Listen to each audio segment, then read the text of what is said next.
Steve Carey is a legend in Australian journalism and one of Australia's most experienced TV news and public affairs executives. Now, during Steve's 35 years in the media, he's been an ABC News presenter, a foreign correspondent, even the chief of staff on the Sydney 2000 Olympics.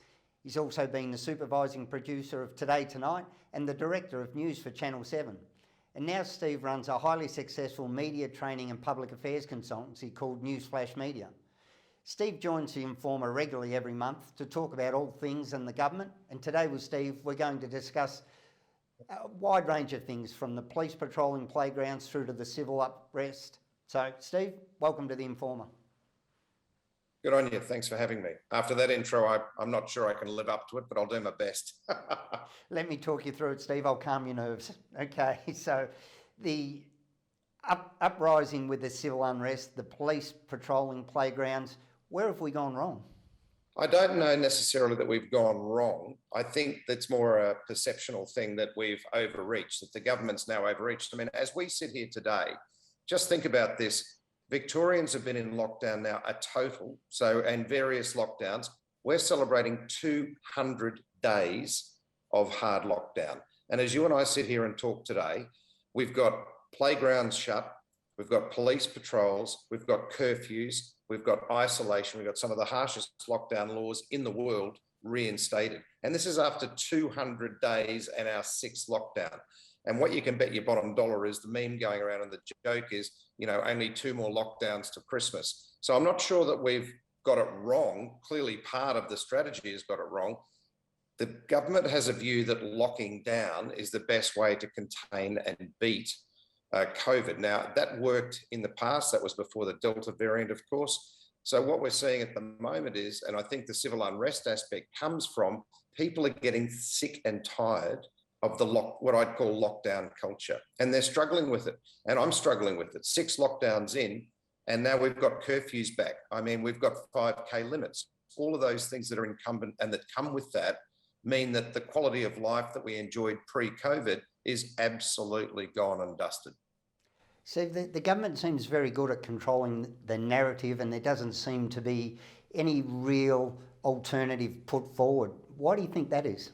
I think part of that is that the opposition has a real problem, because what they're offering is a counter view every day, but the counter view is literally limited to, we don't like that. We don't like playgrounds being locked down. We don't like businesses being shut.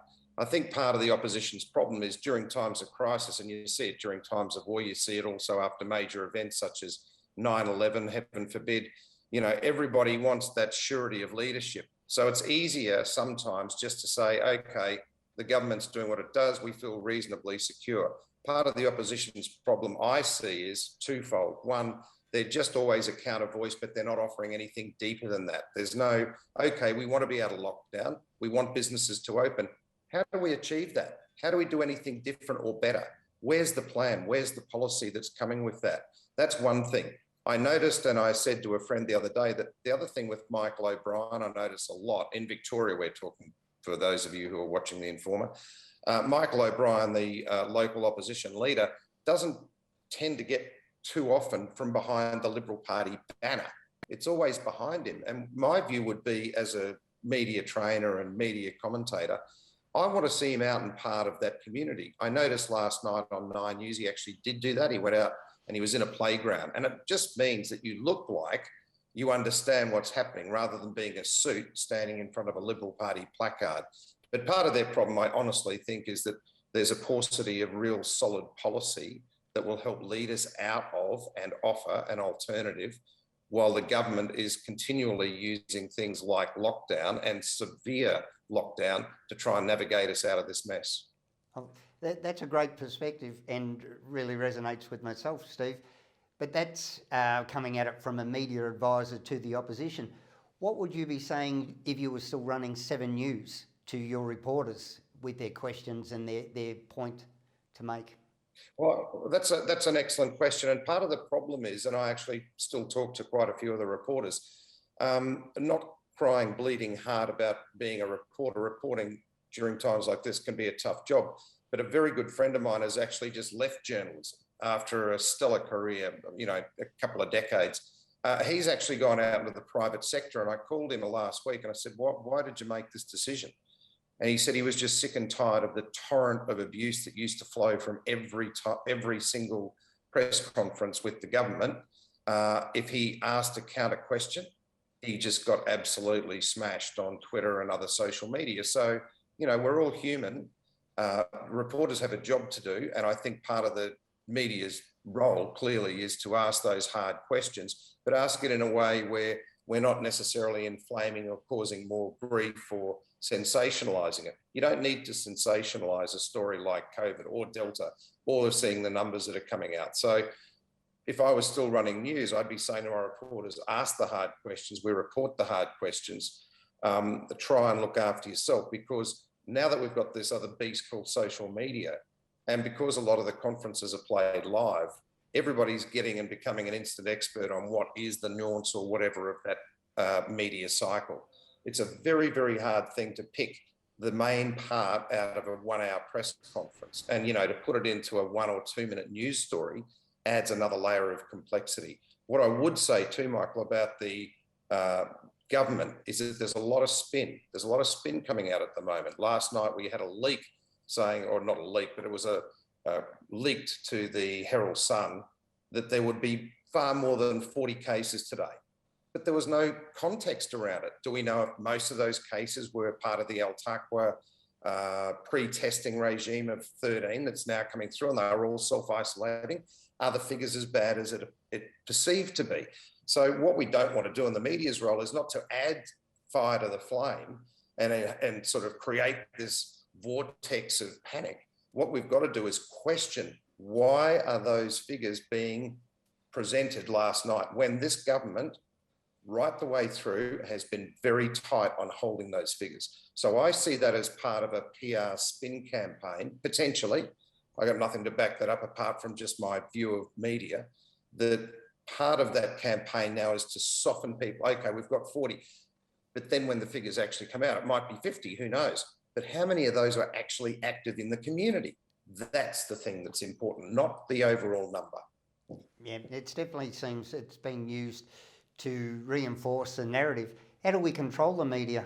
Well, the media's control, if you look at the Neil Mitchell situation, information is key. You know, we always talk about, you know, content is king. And when you have main players who refuse to participate in that conversation, particularly like the Premier does not appear on the Neil Mitchell program on 3AW, which has got some of the broadest reach of any outlet in Victoria, for example, then you're denying people the opportunity to hear that voice directly and to be, more importantly, to be probed on policy issues. And that goes for any political leader. If you don't appear on something, it's for one of two reasons. One, you're arrogant enough to think that you don't need it.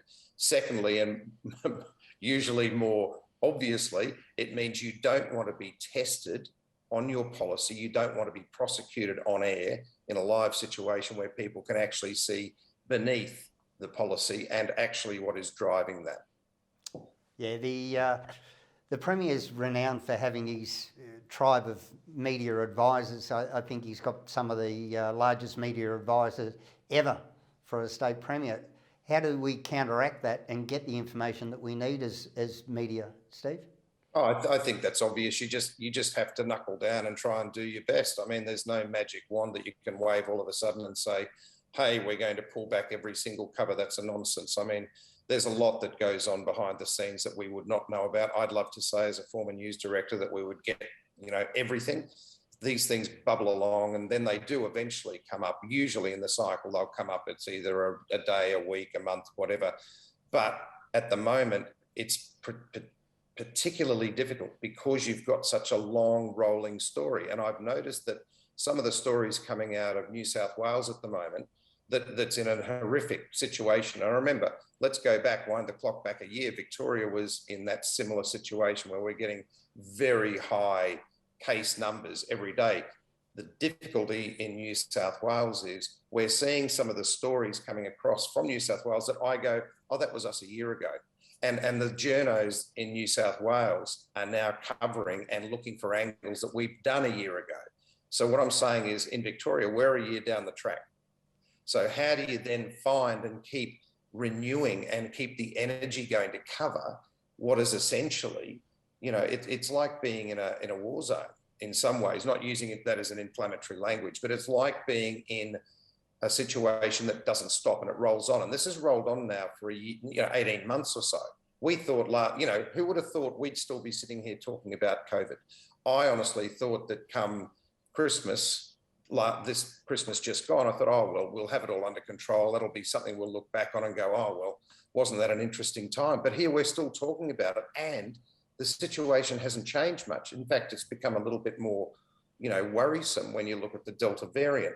But that's where you need to have, I think, the other part of this puzzle is, did the federal government miss an opportunity?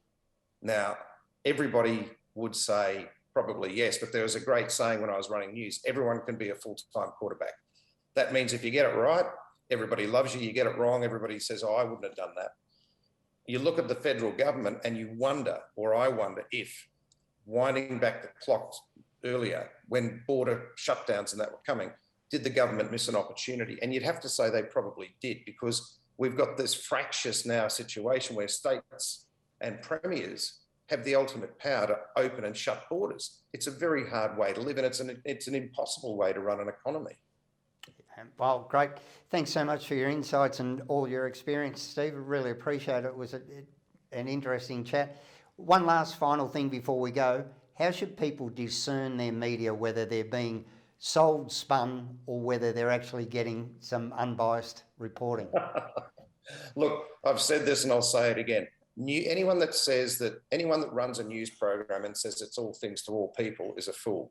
You've got to have a look at what media you think is credible. So ABC, whether you like it or hate it, offers a counterpoint, which will be a little bit different to Channel 7 or Channel 9, which are commercial. So they've got different interests and different structure. They've also got different budgets to work with to provide journalism the opportunity to shine a bit. But you've also got things like 7:30 Report. You've got The Age versus the Herald Sun. What I would say to everybody being a bit of a news junkie is graze on as much news as you can from as many different sources as you can.